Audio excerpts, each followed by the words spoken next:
Good morning. This is Mark Lefebvre, Stearns County Soil and Water Conservation District, with your conservation report. This morning, I'd like to discuss a new weed threat in Minnesota, and crop scientists at the University of Minnesota and officials at the Minnesota Department of Ag are urging farmers to check fields and be aware of Palmer amaranth, which is an aggressive weed that can put corn and soybean crops at risk. A plant detected in a native seed planting plot on a Yellow Medicine County farm was confirmed last September to be Palmer amaranth. This was the first confirmation of the weed in the state. Palmer amaranth is not native to the northern U.S., but has spread northward from southern states.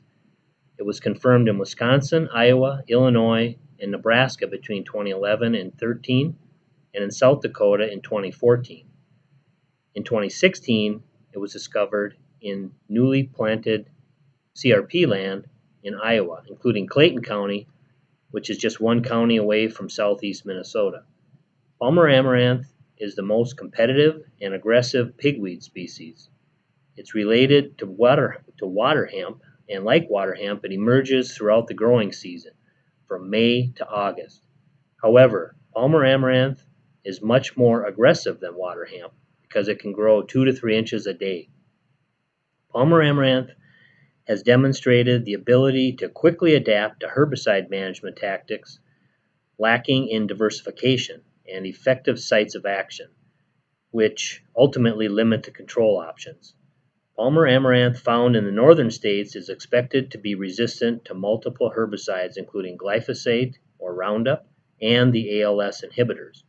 Palmer is dioecious, which means it has male and female plants, so outcrossing can result in rapid spread of herbicide resistance. It's also a prolific seed producer, with a single female plant typically producing 100,000 to 500,000 seeds. Timing of herbicide application is critical. Effective pre-emerge herbicides need to be followed by timely and effective post-emerge herbicides when plants are less than 3 inches tall. Palmer amaranth infestations have caused substantial yield losses and greatly increased weed management costs in cotton, soybeans, and corn in the southern states. Once established in the northern corn and soybean states, it will likely do the same and significantly increase costs and decrease yields. Palmer amaranth has spread from south through contaminated feed, including cottonseed and hay, contaminated grain and seed, and farm equipment and manure. In Iowa and Indiana, the most recent infestations were in newly seeded conservation plantings like CRP, wildlife, pollinator, and cover crop plantings where the seed mix was contaminated. Ohio and Illinois also reported contaminated conservation seed mixes as a source of Palmer amaranth introduction. Palmer amaranth may not persist in areas being established for conservation habitat, since the Palmer amaranth should be crowded out once native perennial vegetation is established. The concern, however, is that until the perennial plants become established, Palmer amaranth may produce enough seed to establish a seed bank in those fields and move into neighboring corn and soybean fields. Early identification is the key to preventing this weed from getting established in Minnesota. If plants are found, they should be removed and destroyed. Above all, they should not be allowed to go to seed. Palmer amaranth is on the Minnesota noxious weed list as an eradicate weed.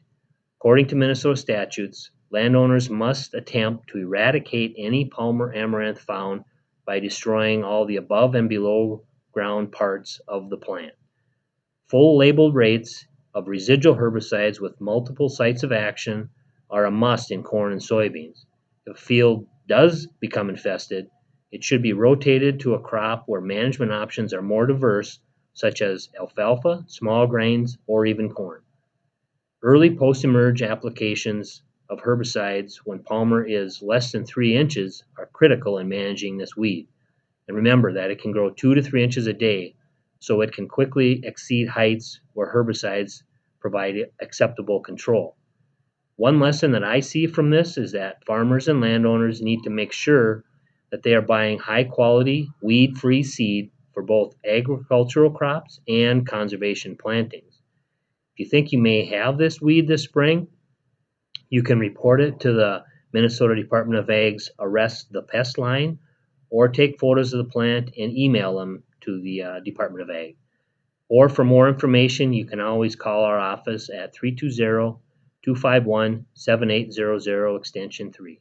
And to wrap up, I'd like to put in a plug for an educational event we are planning along with the Sauk River Watershed District and the Stearns County Environmental Services Department that we are calling the Farmers Fair.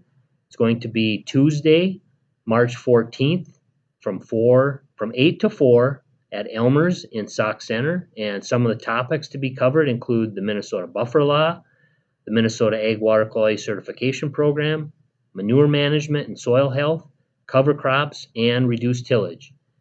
Again, this is Mark Lefebvre from the Stearns County Soil and Water Conservation District with your weekly conservation report, and thanks for listening.